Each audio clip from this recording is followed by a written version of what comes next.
ว่าผมเป็นสูตรด้านเงิน100 บาทในก่อนนางสาว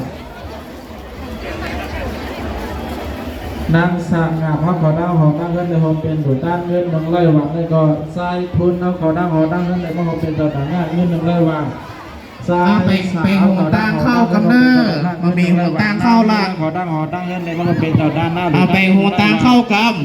หัวตั้งเข้ามาได้แล้วต่อด้านหน้าดูด้านเงิน100 บาทนั่งเดียวขอดังหอดังเงินในว่าผมเป็นต่อด้านหน้าอยู่ด้านเงิน40 ขอไปหัวตั้งเข้ากันเนอ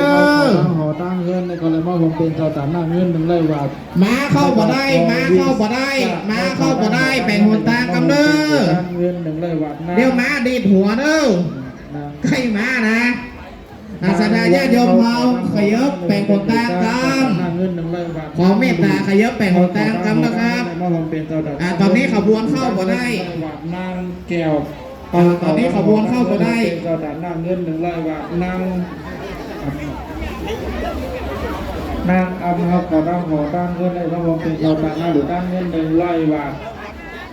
ได้ก่อนเสื้อในว่าผมเป็นเจ้าด้านหน้าผมอยู่ด้านเงินได้ปากไว้ที่ลูกแก้วมือเจ้านั้นมาได้ดูสิ่งการจัดดอกสิ่งนี้มาเตียงซ้ายลงสมเมออนในเอาขอและว่าผมอยู่ด้านเงิน100 บาทลงกอซ้ายกอหลิงเขาขอดังหอดังเงินในขอและว่าผมอยู่ด้านเงิน100 บาทนั่นเขาก็ได้กับวัดตาเมื่อนาให้ปอมเหนียวตะกาสะเท้าก็แรงได้ว่าผมอยู่ด้านเห็นลูกเจ้าไปสาวล้อมมือด้านวันเหมือนได้ก็ให้ไล่อยู่ดีจีนวันก็ออกใครมาดูเจ้าในวันคำสีครับเลยตามอสาธุสาธุ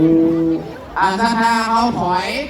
มาแหม่อยนะครับขอเมตตาถอยมาแหม่อยเนาะตะกี้มาดีเป็นตัวละถอยมาครับถอยมา